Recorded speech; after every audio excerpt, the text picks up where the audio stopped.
For the last 10 years, I've made sure to buy from local artists, craftsmen, and hobbyists. And what I love most about it is the stories that go around along with all the art. Join me and we'll visit the backyard workshops, the she sheds, the DIY dinner tables, and we'll get to know craftsmen who, just like you, use the materials of their trade to make some really cool stuff. My name is Kevin Steele, and this is NextDoorMakers.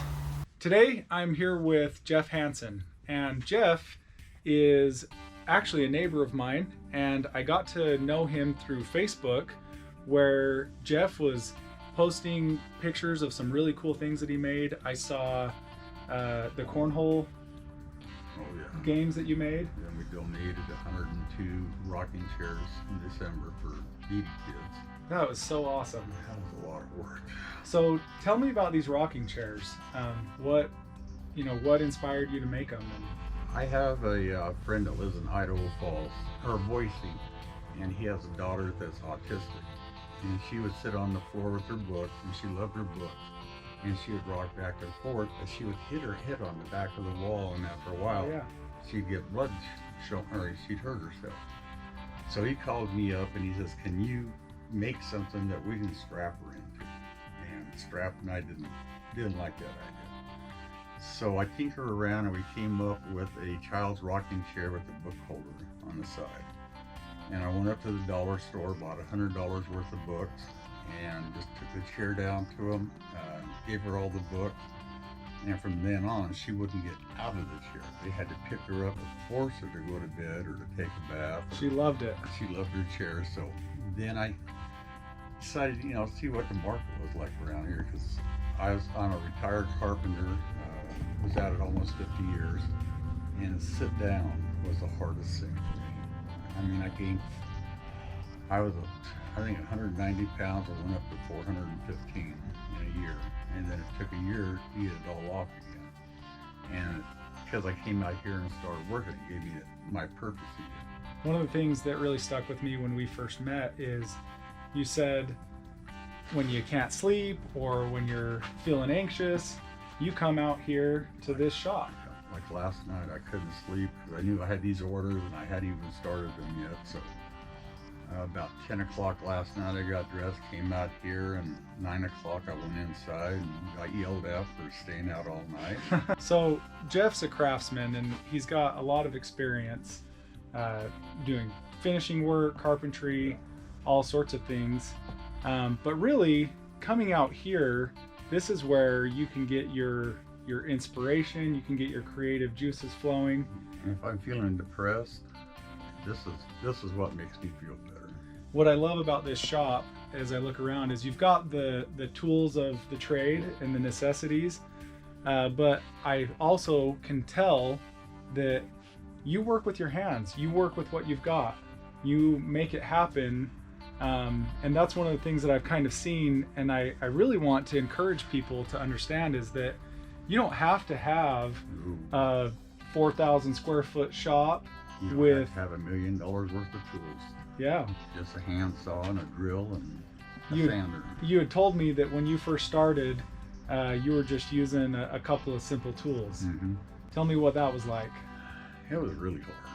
Just trying to cut a straight line on a piece of plywood just doesn't fly very good. Yeah. It's just a matter of taking your time and expect yourself to screw up. It's going to happen no matter what.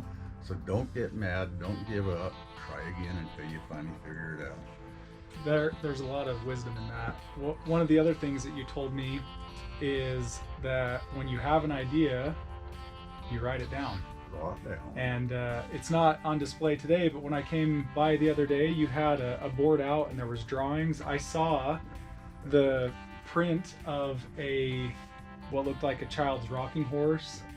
It looked like you've been making a lot of things really focused on kids. So is serving the children and doing things for kids, is that something that you really are drawn to? I am. I've had 4 kids of my own, and then we adopted 5.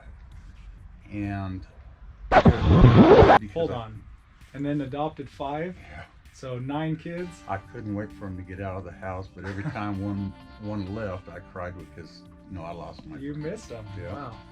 But one of the first things that I made with my kids was a birdhouse, and it was 6 foot tall.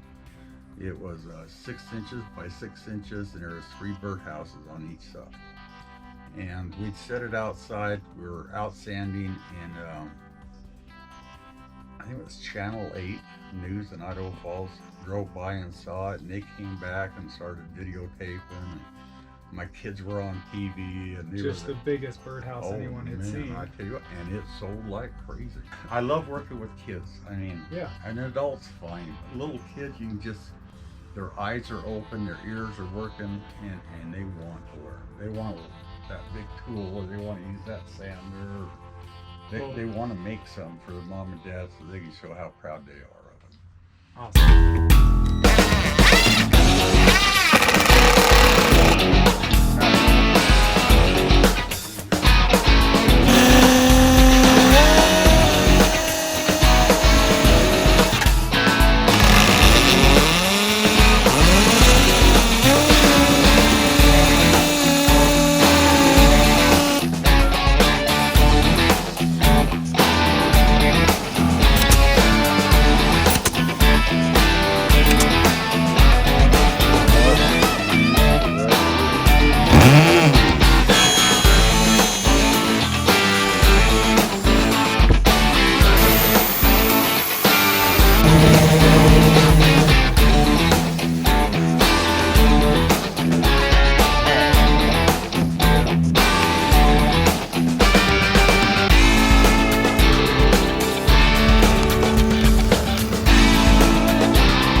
This flag.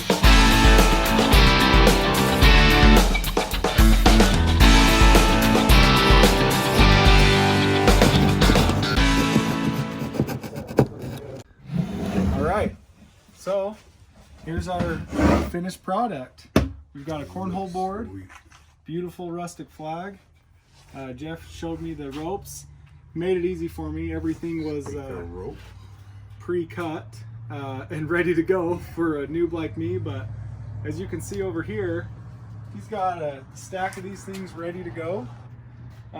We are actually going to give this cornhole board away, a complete set. So what I need you to do is to like this video, subscribe, and down in the comments, go ahead and drop a comment about what you are making. I want to learn about what NextDoorMakers out there are making, and I will go through and pick a random comment, and I'm going to hook you up with this awesome cornhole board. This is so much fun. Thanks for having me in your garage today. You got it. It's nice to know makers like you, and we're excited about this awesome build. Well, I appreciate you guys coming out. Even though somebody didn't do anything, it was nice to have you out here. You're talking about me? So we've got to take an opportunity to talk a little bit more about the man himself, Jeff.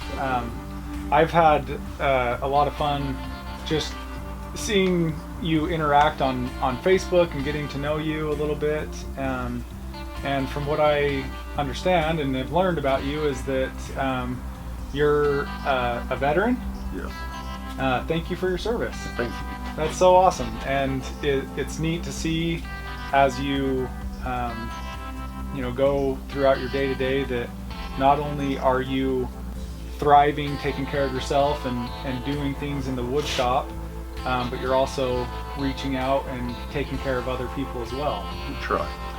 And so around Christmas time, I saw how many of those children's rocking chairs did you ultimately donate? 102. Holy cow. So one of the things that I've got to know is what's something that you made and you just hated? Cornhole board. Cornhole boards. Yes. You've made some really neat stuff. We're gonna showcase a lot of Jeff's stuff. He's got pictures of some of his builds and some of his beautiful creations. And Jeff, where can people go if some of our local neighbors or friends or family want to order or purchase some of this woodwork? Usually just go on to Facebook and send me a text, or you can go to Jeff Hansen's Handmade Wood Creations. Jeff Hansen's Handmade Wood Creations. We'll drop a link to that below. I love what you're doing. I love the things that you're making. I'm glad to see somebody with so much skill and talent giving back and donating all of those rocking chairs that you do. Yes, or kind of paying it forward. Yeah. Is what I thought. And I've got to ask one more thing. When you made those deliveries, what was that like for you? I loved it. Well, I love it. We're here in northern Utah. This is Jeff Hansen, a veteran, a woodworker, and an awesome neighbor. I'm glad to know you. Thank you very much. Yeah.